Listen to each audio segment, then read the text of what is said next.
Hello, good morning. Hello, good morning. Good morning. Magandang umaga. Sino po sila? Morning, Papa Jackson. My name is Sheila from Pasig. Ano po ulit, ma'am? Shira Shira? from Pasig. Ano spell ng Shira? Dalawang... S-H-I-R-A. Shira. Apo. Okay. Si Shira.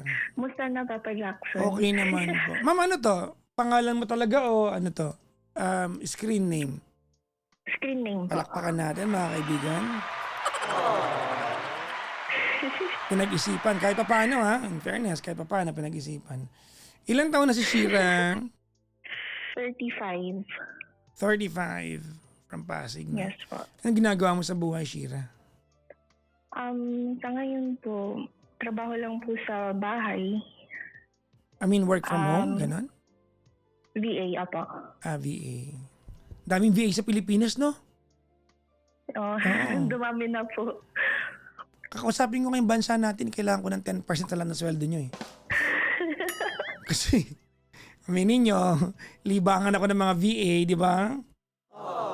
Oo, pag madaling araw lalo, yung mga nag-graveyard shift. Yung iba dyan, demanding pa eh. Minsan pag wala ako, PPM pa yan. Saan ka na po?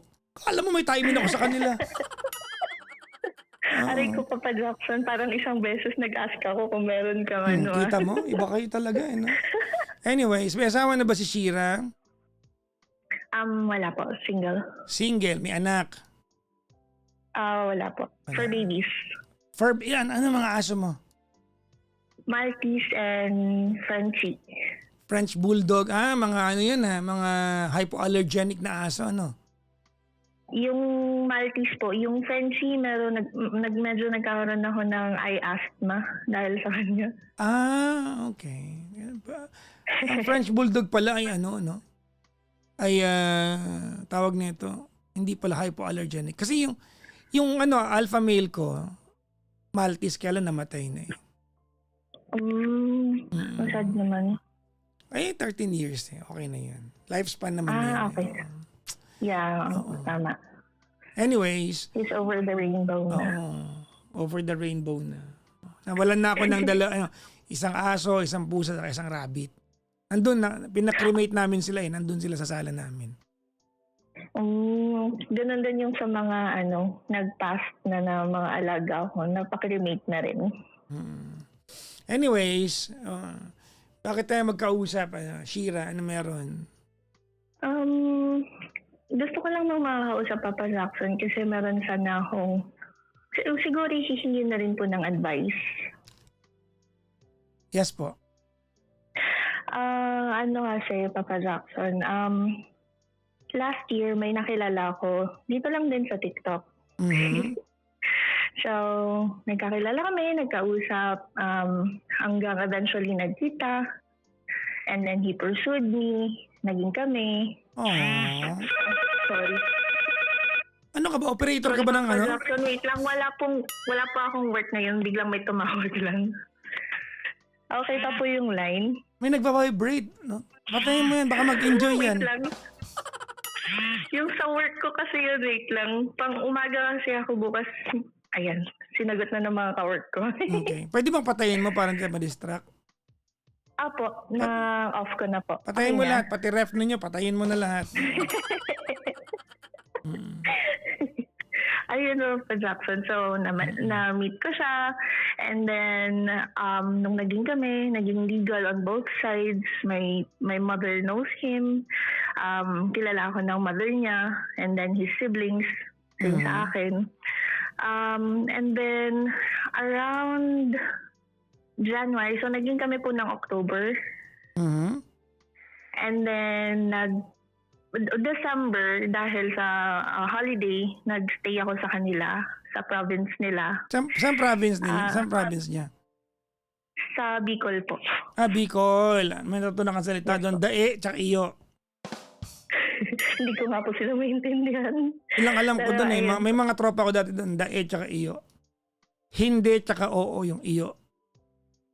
hindi ko alam Dae, papala. parang gano'n, no? Dae, tsaka iyo. Opo. Mm. Ayun, bale, so nagstay ako ng Christmas and New Year sa bahay nila. Okay. Kasama yung family niya. 2 buwan pa And lang kayo then, niyan, di ba? Opo. Okay. O yung mga nakikinig sa Tapos, atin, makinig kayo mabuti ha. May exam mamaya. O tapos, tapos by end of January, kasi nasa Bicol nga siya, ako bumalik na po dito sa Manila. okay. Ayaw na niya ng long distance. Mhm. So sabi niya, okay, either ako yung lilipat doon, which is okay lang sa akin kasi VA nga po ako, Okay. and or siya yung lilipat dito. Okay. So Ano ba work parang niya? hindi na, doon po kasi nag-work siya as sa mga events.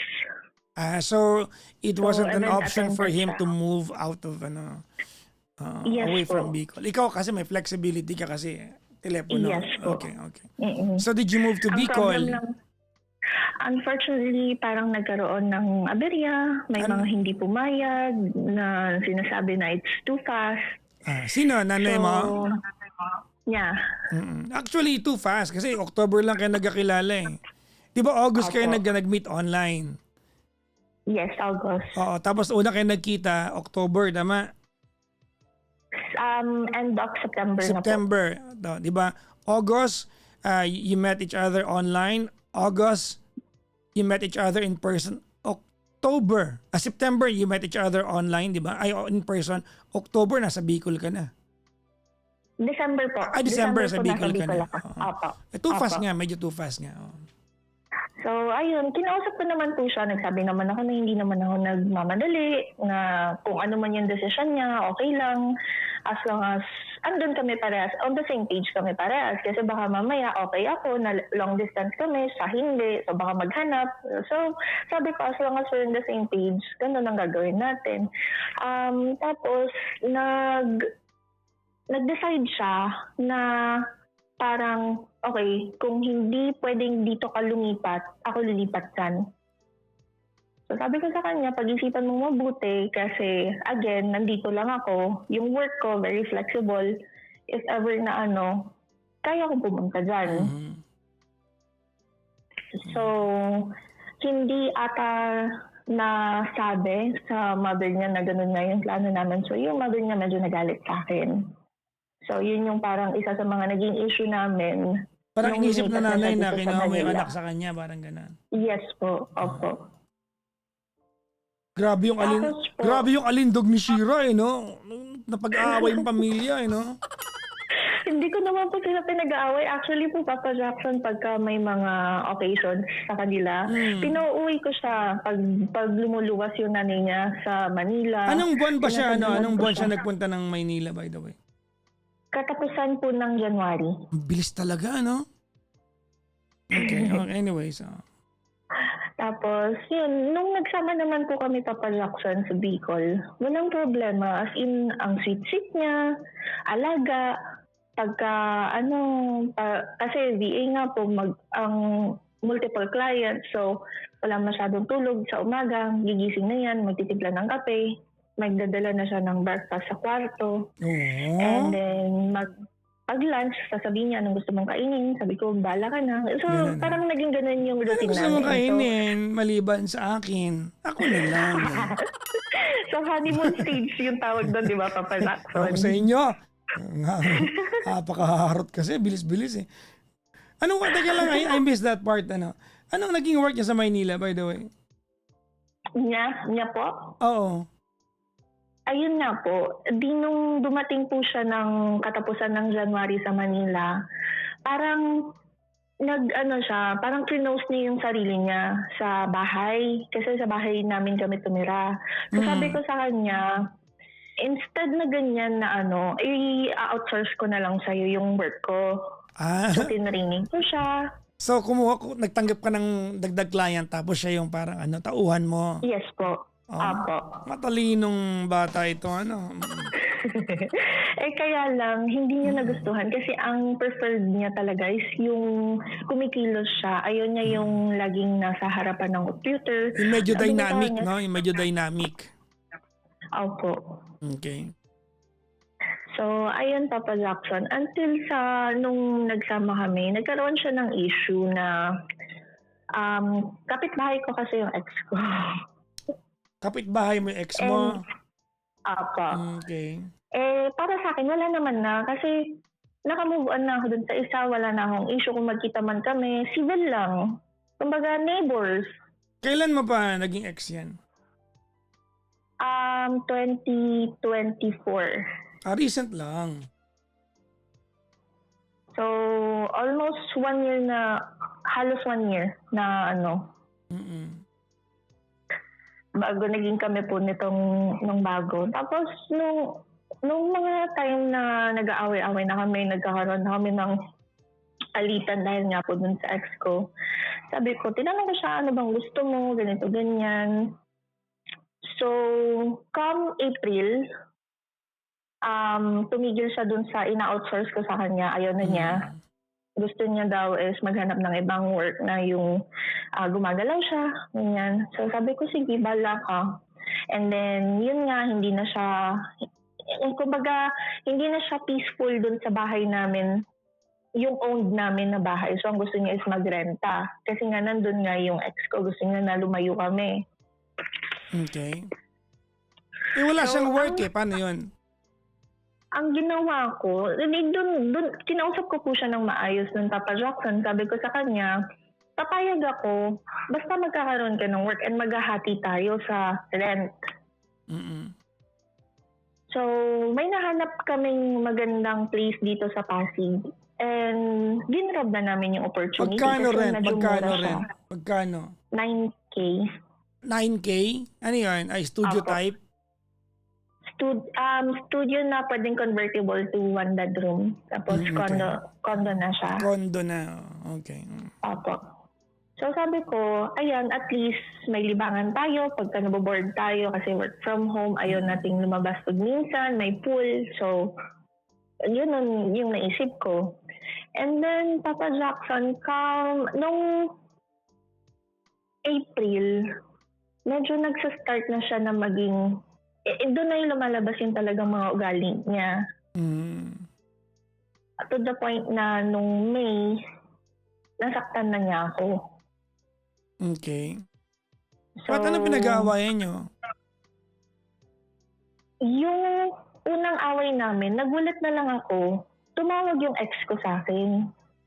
Nandito na po kami sa Pasig noon. So tumawag yung ex ko ng madaling araw, tulog na po ako. Hindi ko alam kung bakit tumawag yung ex ko, and as far as I remember, naka-block po yung number ng ex ko sa phone ko. Okay. Ba't nakatawag yung ex mo? Tapos, hindi ko nga rin po alam, Papa Jackson, kasi nung chinek namin yung settings, nandun pa rin siya, naka-block pa rin siya. Mhm. So, nung nagtatanong siya, kasi tulog ako, Papa Jackson. So, nung tumawag yung ex ko, naginising niya ako, nalimpungatan ako. So, parang ako, coming out from work, sa dalawa pa po kasi yung client ko nun eh. Coming out sa work, pagod ako, gusto ko magpahinga, nalimpungatan ako kasi nag-aano siya na bakit tumatawag yung ex mo, ganito, ganyan. Sabi ko, malay ko, magkasama tayo 24 hours kasi hindi wala pa rin po siyang work hanggang ngayon, actually. Okay. So, nagsabi ako sa kanya na hindi ko alam bakit tumawag yan. Sabi niya, kausapin mo. Sabi ko, ba't hindi ikaw kumausap? Hindi ko naman na kailangan kausapin. Tanong mo lang kung anong gusto. Hanggang sa nainis siya, sa gigil niya, nasaktan niya ako. So, nung time na yon, pinalabas ko siya ng bahay para hindi na niya ako masaktan. Lumabas naman siya. Sabi ko, umuwi ka muna dun sa ate mo. May ate siya sa Maynila.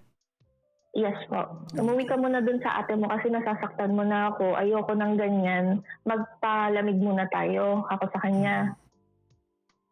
Ayaw niya. Sabi niya na, kesyo,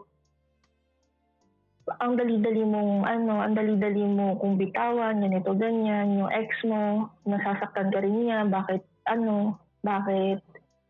nagtiis ka. Ginanon-ganon niya ako. Hanggang sa hindi talaga siya umalis ng condo. Pinapunta niya ako dun sa may convenience store na malapit. Mag-uusap daw kami. Yun at yun pa rin ang sinabi ko sa kanya, Papa Jackson, umuwi ka muna sa ate mo. Ayaw niya. Inabot na kami ng umaga, ayaw pa rin niya umalis. So sabi ko, gusto ko na magpahinga. Kung gusto mo pumasok ka. Pero hindi mo na ulit ako dadampian ng kamay ko. So, madaling araw, nasaktan na niya ako. The following day, yung mismong araw na yun na di ba natulog kami, and then pagising namin ng afternoon, may naging conversation kami. Hanggang sa nanggigil na naman siya sa akin. And this time, Ano yung naging yung gigil conversation ninyo? may nagsumbong sa akin na isang beses daw, nung nag-away kami na umalis siya dito sa bahay, andun siya sa bahay ng tropa, may tinabihan daw siya na babae. Sleep. Sweet daw? So, opo. So, Okay. kino-confirm ko lang naman sa kanya yun, and then parang nanggigigil na siya. And then sabi ko, kasi may tanong siya nung gabi nun, sabi niya, masaya ka pa ba? Doon ko siya sinagot. Sabi ko sa kanya, di ba tinatanong mo ako kagabi kung masaya pa ako? Ang sagot ko, naiinis na ako sa'yo, hindi na ako masaya. Gumano na ako sa kanya. Nung pagsagot ko ng ganun, hindi na naman niya na-contain yung sarili niya. Dinamba niya ako. And then doon na po talaga nagkaroon ng super lalang physikalat. Okay. Kumbaga, sinakal na niya ako. So, nung time na yun, iba na yung naging tingin ko sa kanya. Natakot na ako sa kanya. And nagsumbong na rin ako kay mama. Sa mom ko kasi mag-isa lang ako dito sa Manila, sa Philippines. So nagsumbong na ako kay mama na ganun yung nangyari. Si mama, sabi niya, sige na, ano ka na. Hindi ko, kumbaga, nung time na yun kasi I feel so helpless. So ang ginawa ko, patago ko pong minessage yung admin na magpadala ng guard dito sa unit. Okay. And then, medyo kumakalma na siya. Nung medyo kumakalma siya, biglang dumating yung guard. Doon nagtago na ako sa likodan ng guard. Sabi ko, kuya, ang dami ko pong pasa. Pakitawagan na po yung barangay. Okay. And then, instead na mag-usap kami and we settle everything sa barangay, he left. Going back to Bicol? Hindi po. As far as I know, pumunta siya sa kaibigan niya sa Cubao. Okay. And then, nung time na yan, Papa Jackson, so pinavausi ko siya, nagka-medical legal, everything is documented, tinatanong ako kung gusto ko bang mag-file ng kaso. Did you file it? Hindi po. Okay. Why not? Parang naano ko po, Papa Jackson, na sisirain ko ba siya? No, if you look at it that way, then mag-guilt trip ka. But if you try to approach it from a point of view where you're just trying to protect yourself, it's a different scenario. Ayun po. Nung time na yun, wala kasi akong kasama sa hospital. Nung tinatanong ako nung parang PNP service doon, tinatanong ako if magpa-file ako ng kaso. Sabi ko, ma'am, honestly, hindi ko po talaga alam kung anong pipiliin ko. Sabi niya, sige, okay lang. Andito yung files mo if in kasi case 10 years magbago daw po isip mo, yun parang ganon. Yes po. Okay. So, 10 years valid daw po yung yung documents ko na nandun sa kanila. And if gusto ko mag-file, so okay na. And then, Papa Jackson, the following day is monthsary po namin. So, may restraining order na siya. Bawal siyang tumawag sa akin, bawal siyang mag-text. Pero, tinawagan niya ako sa Telegram. Okay. And then, sinabi niya na nandun daw siya sa place kung saan kami unang nagkita. Saan yun? Santa Lucia. Puntang Marikina. Yes po. Saan doon? Sa may KFC? Ano yan, Papa Jackson? Wala. Sabi ko, so nagpunta ka ba? Hindi po. Ang ginawa ko po, tinawagan ko yung mga kapatid niya. And then sinabi ko na yung kapatid niyo tumatawag sa akin, nagsasabi siya na actually ang inaano niya Papa Jackson is he will end his he's gonna hurt himself. Yeah. Yeah. So Tapos parang binablackmail nag-video ka call niya. siya sa akin. Nag-video call siya sa akin. Pinakita niya na nasa taas siya ng tulay. Diyos ko po. Oh. And then doon na nag-cut off. So hinayaan ko pero kinokontak ko pa rin yung mga kapatid niya. And then later on, may nag-send ng voicemail sa akin na sabi niya, kaano-ano niyo po si ganito, tumalon siya, ganyan-ganyan. Ibang voice, hindi ko alam kung sino yun. And then later, so hinayaan ko ulit yun.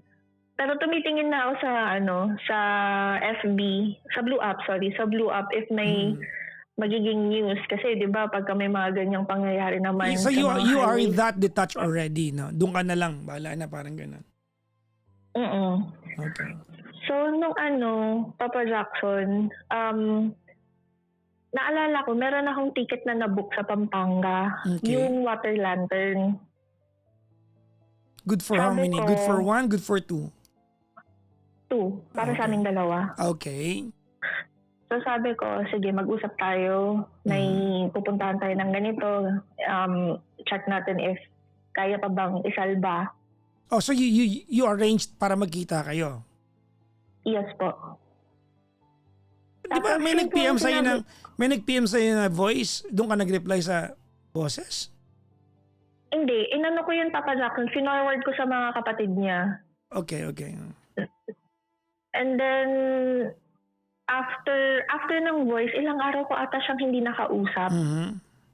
Actually, 1 week po ata na hindi ko siya kinausap. Pero yung mutual friend namin na tinatawagan din ako, magkasama pala sila sa Cubao. Pero hindi sinasabi ng mutual friend namin. Kumbaga, gusto ng mutual friend ko na pumunta ako ng Cubao, na nandun din pala siya.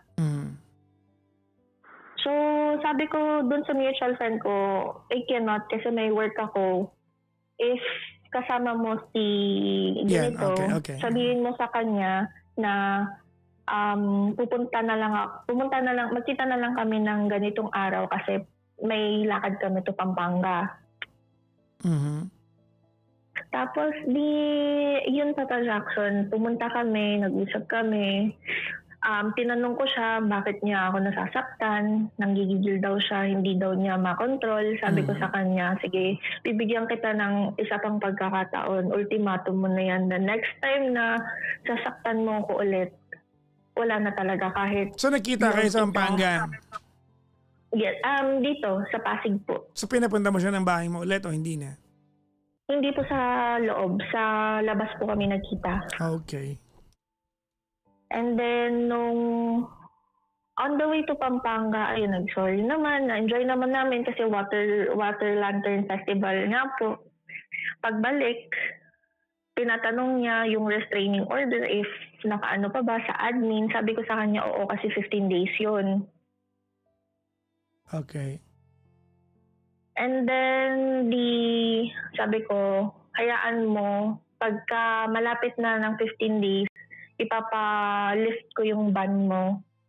And pwede ka na umuwi dito. Ganun yung nangyari. Tapos, after that, Papa Jackson, naging okay naman kami. As in, alaga pa rin po siya. Magluluto siya ng pancakes sa umaga. Magsasabi siya, anong gusto mong ulam, titingin siya sa freezer, o may ganito dito, gusto mo ba iluto ko siya ng ganito, ganyan. So, parang sa bumabawi siya na nagawa niya. Di okay na Papa Jackson. Ngayon, nung May 30, May 30, tumawag sa akin yung pinsan ko, sabi niya, ate, uwi ka dito sa bahay. Magpapadespedida ako kasi paalis na siya. Okay. Yung bahay kung saan kapitbahay mo yung ex mo? Yeah. Okay. And since may una na kaming hindi alam kasi ni mama na bumalik dito si Guy. Ang gusto niya is itago ko na lang siya dun sa bahay para walang makakitang relatives. Kasi medyo may distance yung bahay ko sa bahay ng pinsan ko. Although same block lang siya, may parang 10 houses in Okay. between. Okay. So sabi niya doon na lang daw muna siya. Alam ng mga pinsan ko na nandun siya. Sabi, bakit hindi mo pinapapunta? Ganito, ganyan. And explain ko sa kanila na, hindi niyo ba alam, may ganito kasi na nangyari, pero pinatawad ko, ganito, ganyan. Sabi nila, sige na, papuntahin mo na lang. So, we welcome him pa rin, Papa Jackson, dun sa despedida ng pinsan ko. And then, kinausap siya nung ate ko, na pinsan ko, na sinabi na ano ba nangyari, bakit nasaktan mo, pinag-explain siya, and then doon din binigyan din siya ng ultimatum ng pinsan ko na ulitin mo ulit, nasaktan yan, ako na yung mga kalaban mo, sabi ng pinsan ko.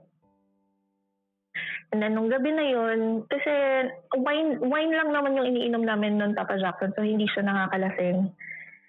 Pinapatulog na ako ng pinsan ko doon kasi magla-lunch pa sana kami the following day. Okay. Ayaw niya. Sabi niya babalik na lang. So sabi ko, balik na lang kami. Doon na lang kami sa bahay, magstay sa Pasig, dito sa Pasig. Okay. And then pag lunchtime diyan na lang, uwi na lang kami. Okay. So nag-alarm kami na magpa-prepare. Nakauwi kami dito ng 6 a.m. Nag-alarm kami ng 9:30. Walang nagising sa amin. Nag-alarm kami ng 10:30. Walang nagising sa amin. 11:30 na ako nagising kasi nag-PM din yung pinsan ko na yung paalis. Sabi niya, ate, naghahanda na sila ng lunch natin. So, bumangon na rin ako. Nag-prepare na ako. Ginigising ko na rin po siya. Sabi ko, gising na kasi paalis na tayo. Siguro po nakatatlong labas-pasok po ako ng banyo. Hindi pa rin po siya nagpa-prepare. Okay. And then, sabi ko sa kanya, bakit parang bakit parang ayaw mo pumunta? Parang ayaw mo rin akong papuntahin. So doon na niya sinasabi na bakit daw pag siya, hindi siya pumupunta sa event ng family niya. Ganyan. Sabi ko, bakit pinagbawalan ba kita? Yan yung sinasabi ko sa'yo na kailangan pagka may event, may ganyan, pumunta ka sa family mo. Hindi kita pinipigilan pumunta doon kahit ayaw ako i-invite ng mother niya. So sabi ko, kahit ayaw akong papuntahin, gusto ko pumunta ka kasi ayaw kong isipin nila na pinagbabawalan kita. And then, ayun na po, Papa Jackson, parang medyo nag-aaway na kami kasi ngayon na nga lang kami mag-aano ng pinsan ko, paalis na nga siya. To the point na nanggigil na naman siya, sinunggaban na naman niya ako. Tinry niya akong sanganin, hindi niya na nagawa, pero this time, kinagat niya yung pisngi ko. Okay. Tapos, Papa Jackson, nung day na yon, nagalit yung pinsan ko, hindi na kami nakapunta. Syempre, hindi ko naman na pumapakita sa pinsan ko na may mga pasa-pasa ako. The following day, nagsabi ako ng ate. Hindi ka sorry, nakapunta? Hindi ako nakapunta. Hindi ka nakapunta? Hindi po. So, ang akala ng pinsan ko, parang joy-joy. Hindi ako, trip-trip ko lang na hindi pumunta. Ay, yung pala kahulugan ng joy-joy. Yung pala kahulugan nun. Sorry. Ayun, sabi ko sa ate ko, ate, sorry hindi ako nakapunta, pero ayun nga, nasaktan na naman ako ni And hindi ko naman ini-expect na gagawin yun ng pinsan ko. So, nangyari yung pangangagat and pananakit ulit ng Sunday, May 31st. Tuesday ng hapon, andito si ate kasama yung mga pulis tsaka yung vowsy ulit. Pinagharap na kami sa binigyan ulit siya ng restraining order, ganun. And then, Ang ano nun, Papa Jackson, Tuesday, Wednesday, nag-usap kami ulit ni Guy na nagsabi na kasi ako sa'yo na ultimatum na ito sa'yo. Kasi syempre, family ko rin, takot din baka mamaya, ano pang magawa mo sa akin? Tapos ganun pa rin yun yung sinasabi niya na dali mong bumitaw. Sabi ko, hindi naman sa madaling bumitaw. Gusto ko lang maging okay tayong dalawa. Ayoko rin namang masaktan mo ko. Ayoko rin na makulong ka. Okay. And then, yun na, Papa Jackson. Thursday, di nagkita na ulit kami sa Santa Lucia ng Wednesday night. Thursday, nung naghiwalay kami, doon na, hindi na siya makontak. Even yung mga siblings niya, hindi na makontak. Hindi niya makontak o hindi mo makontak? Namin. Bakit mo kinakontak? Medyo, medyo concerned pa rin po, Papa Jackson. Kasi yung nabitawan niya na word ulit doon sa friend namin is ganun ulit. Siya. Syempre para sa akin, baka ako yung sisihin ng family niya kasi ganito yung nangyari. Hindi nag-work yung relationship namin. And then pag nawala siya, sabihin na kasalanan mo. Okay. Ayan, Papa Jackson. Anong concern mo? Hindi ko na rin po kasi alam paano yung gagawin ko, Papa Jackson. So that's the last of it? Hindi na kayo nagka-contact ulit after nun? Hindi na. Oh, okay. Hindi na. Alright. So did you give up already yung place na nirent nyo na kayong dalawa? Hindi po. Kasi yun pa, nagkaroon kasi siya ng mga kakampi na mga marites dun sa bahay, sa kabila. And parang ang dami-daming chinichismis na hindi naman daw yung guy yung nananakit, ako daw yung nananakit. Well, ayan na natin yun. I mean, if we involve yung mga tao, wala namang kinalaman, gugulo yung kwento. So, ba't nandiyan ka pa? Ang sinabi ko lang, nandito lang ako kasi gusto ko ng peace, Papa Jackson. Ayokong may mga kapitbahay na pupunta lang sa bahay na tatanungin ka, ano nangyari, ganito, ganyan, pagchismisan ka. Well, makakapunta lang naman sa bahay may mga chismosa pag pinatuloy mo eh. Pinupuntahan po talaga ako. Talagang mismo sa gate, nag-aano sila na, ano nangyari, gumaganon po sila.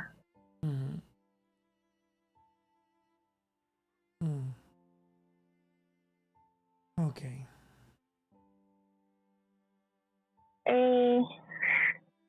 Ayun po, Papa Jackson. Although, medyo nahihirapan po kasi ako kasi ayoko na rin. Kasi nga baka mamaya mabalita na po ako na nasa, ayun nga, sabi nila, nasa maleta. Pero at the same time, Papa Jackson, parang may katangahan pa rin po na nag-aano na baka magbago pa. Ano ako tinawagan? To know what I should do, Papa Jackson, kasi hindi ko na rin po alam. Nothing. I mean, you're good riddance. You're already out of it. Anong kailangan mong gawin? Are we trying to solve something that's no longer a problem?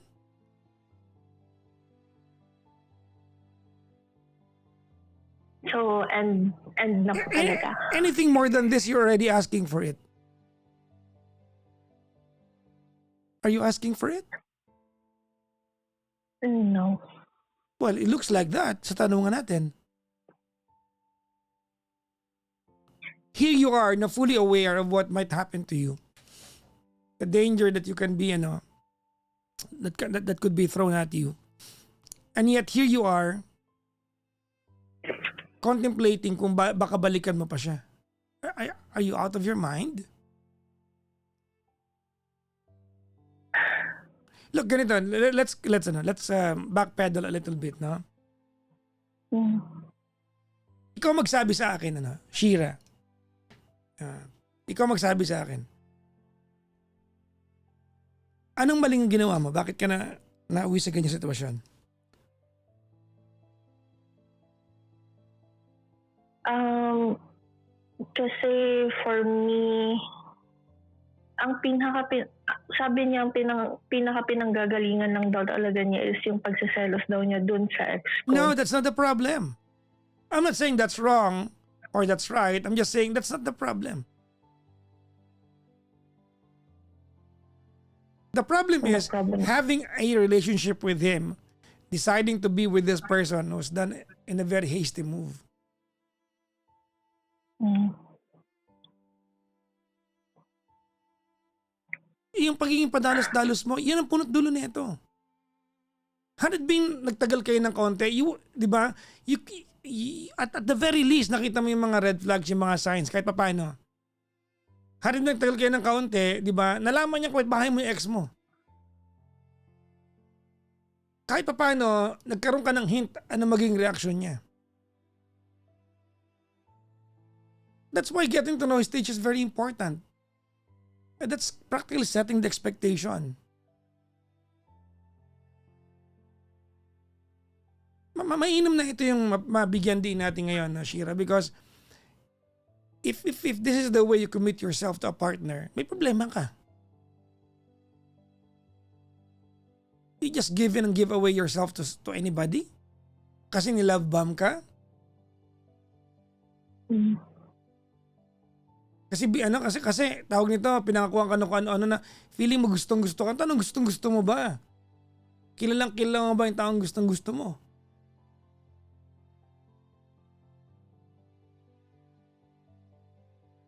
And to even contemplate na para balikan mo siya, you are already asking for it para to put yourself in danger again.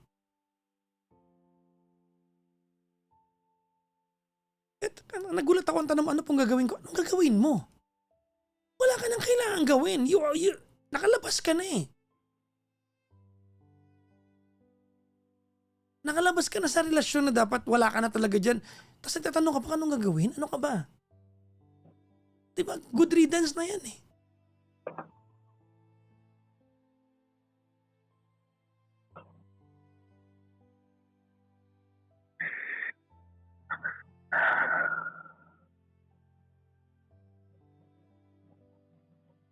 There's a lot of of the parts of our conversation that doesn't make sense to me.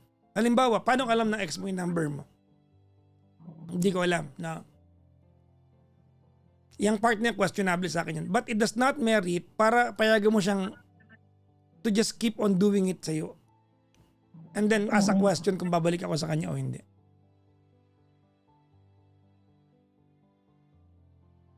Okay. Diba? I can think of some scenarios kung bakit alam na. Kasi diba, nagulat ako, you live alone in the house, tama?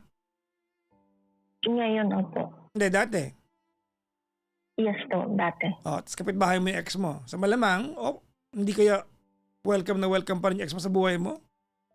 Hindi po. I don't know, bakit alam ng ex mo yung number mo? Hindi mo pa pwedeng sabihin sa akin na ang alam ko pa blinak ko eh. You are lying sa part na yan.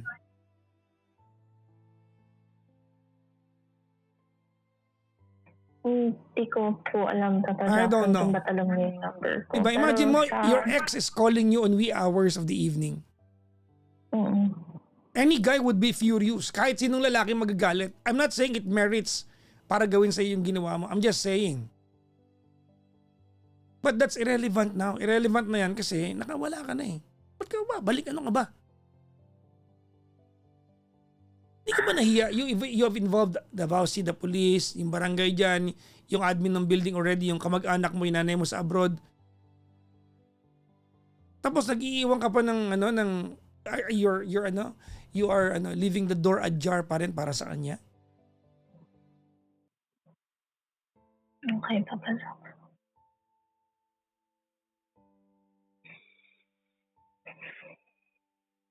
Kaya tatanong ko, ano pong gagawin? Anong gagawin mo? Wala kang gagawin. Ano ka ba? Wala kang kailangan gawin. Nothing at all. Stay put. you are already out of his universe. He is already out of yours.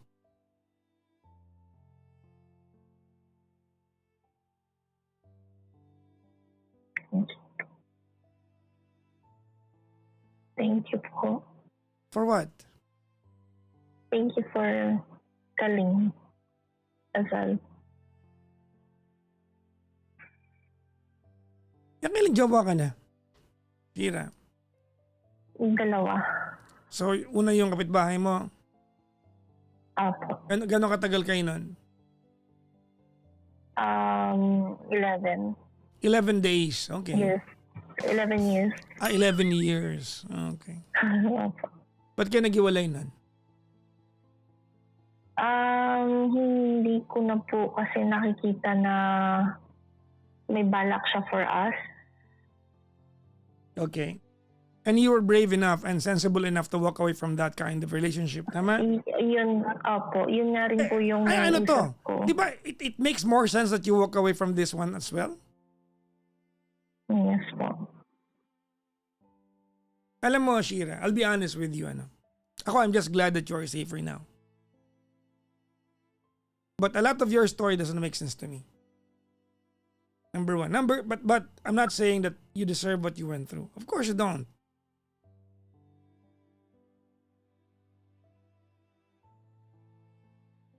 Wala ka nang kailangan gawin. Stay put ka na dyan sa kung nasaan ka ngayon.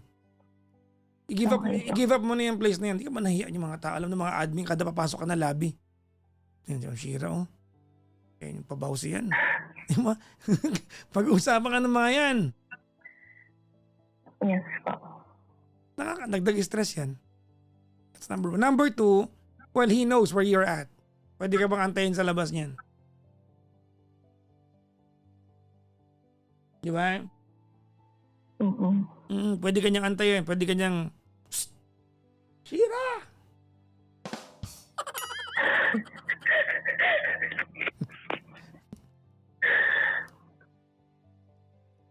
alam mo kung anong what's killing you now? You want me to tell you?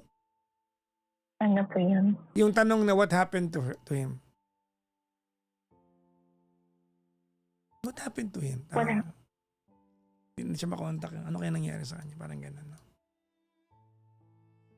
Kasi yung concern ko, Papa Jackson, hindi naman sa pinipilit ko po to. And I'm just telling you po. Baka mamaya kung ano yung gawin niya, hanapin na naman siya sa akin. And ngayon, this time, I have a short answer for that pag ginanap sa'yo. Ano po yun? Tell the truth. Hindi ko alam. Sabihin mo. Okay. Alam mo ba kung nasaan? No. Tell the truth. Okay. But did we have an understanding about, about dun sa idea that this has been done very hastily? Ha? Yes po. August, nagkakilala kayo online. Di ba? September, nag-meet kayo in person. Tama? Katapusan. October, naging kayo. December, nasa Bicol ka na. January, magkalipin na kayo sa Maynila. Ano, gigil na gigil ba kayo? Ano meron? If there's any other takeaway sa kwentuhan natin, Shira, I want you to remember something. Ready? Yes po. Men are hunters. Ano po? Men are hunters. Okay. Okay? We give credence, di ba, dun sa hunt namin. If we get to catch it so easily, then it's not that important to us. It doesn't mean we're not gonna keep it. It just mean that hindi namin naaral masyado yung value. Because we didn't get the time and the chance to evaluate things or to adjust to it. Kaya nga may ligawan portion eh. Diba?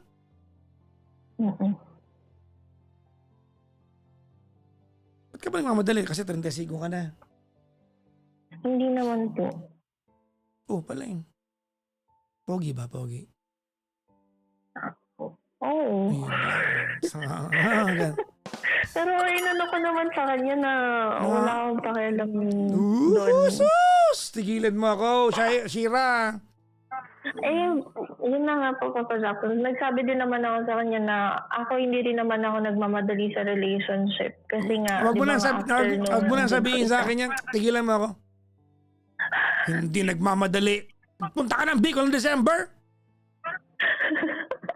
Ang plastic na ito. Hindi nagmamadali pinagsasabi mo dyan. Sorry. Sorry, akin. Nagmamadali. December, nandun ka? Nagpaskot bagong taong ka doon? Saan sa Bicol? Eh, baka malaman... Saan kung sa Bicol? Sa isla. Saan? Isang isla ng Bicol. Saan yun? Ano kaya doon? Ano isla doon? Chat ko sa'yo, Papa Jackson. Hindi na. Calagwas. Catanduanes. Karamuan. Masbate. Nabanggit na Papa Kaya mo na. Jackson. Basta okay na yun. Okay na. Opo.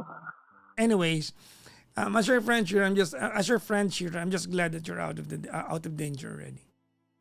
It will be a crazy idea for you to get back into that kind of danger again. Thank you, Papa Jackson, for listening. Di ba? Di bali walang jowa, basta payapa. Opo.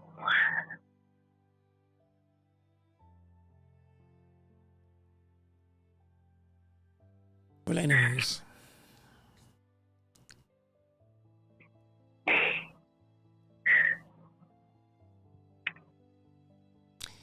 Stop beating yourself up.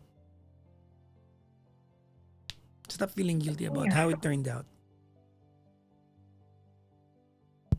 All right? Yes po. Stop feeling guilty about how it turned out. Okay po. One day, alam mo, Shira, one day, you look back to this chapter of your life and you'll be so proud that you did not end up with him as a lifelong partner. Huwag mo kong mayaya-iya dyan. Irita kasi. Okay. Thank you so much, Papa Jackson, for listening and sa advice. Anyways. Shira, Yes po. nag-download ka na ba ng Padala Story? Hindi po. Ano ba yan? Pang-budget yan ha. Download ka. Sige po. Ano yan? Recorder ng gastos yan. Okay po. Sige po, Papa Jackson. Ano ito download mo? Padala story. Yan. Okay. Maraming salamat. Good morning. Good morning po. Thank you so much po. Bye-bye po. Bye-bye.